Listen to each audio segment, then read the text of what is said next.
ராகி ரொட்டிக்கோசங்க, வெங்காயம், ராகி ரொட்டிக்கோசங்க, பச்சை மிளகா, பச்சை மிளகா, சால்ட்டு, கொஞ்சம் தண்ணி ஊற்றிருக்கங்க. இப்போ ராகி மாவு போட்டுருக்கங்க. மாவு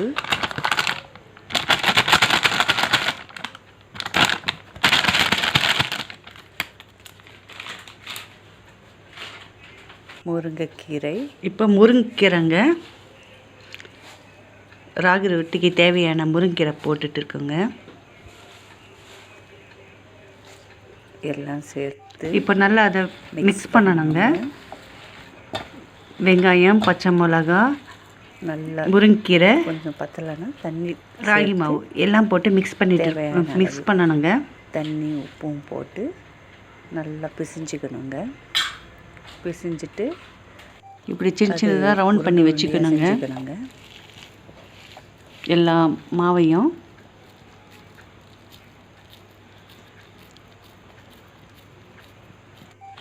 எல்லாம் மிக்ஸ் பண்ணியாச்சுங்க. அது நல்லா கலக்கி மீதி கொஞ்சம் இருந்த மாவையும் நல்லா சப்பாத்தி மாவு பிசைஞ்சு ரவுண்ட் பண்ணுற மாதிரி எல்லாத்தையும் ரவுண்ட் பண்ணி வச்சுக்கணுங்க. மாதிரி பண்ணி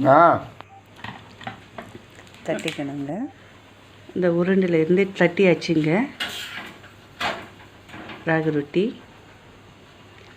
அப்புறம் இது எடுத்துகிட்டு போயிட்டு தட்டிட்டு அதை எடுத்து ஒரு அடுப்பில் ஸ்டவ்வில்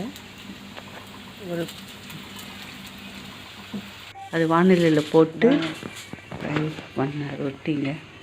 ஃப்ரை பண்ணினங்க. ஃப்ரை பண்ணிட்ட பிறகு எடுத்தால் அழகான ராகி ரொட்டி, சுவையான ராகி ரொட்டி ரெடிங்க.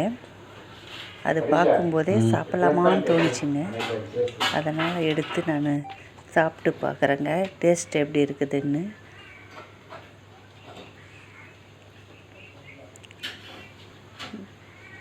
பார்த்தா நல்லா வாசனை மணக்குதுங்க, சாப்பிட்றதுக்கு சுவையாக இருக்குதுங்க.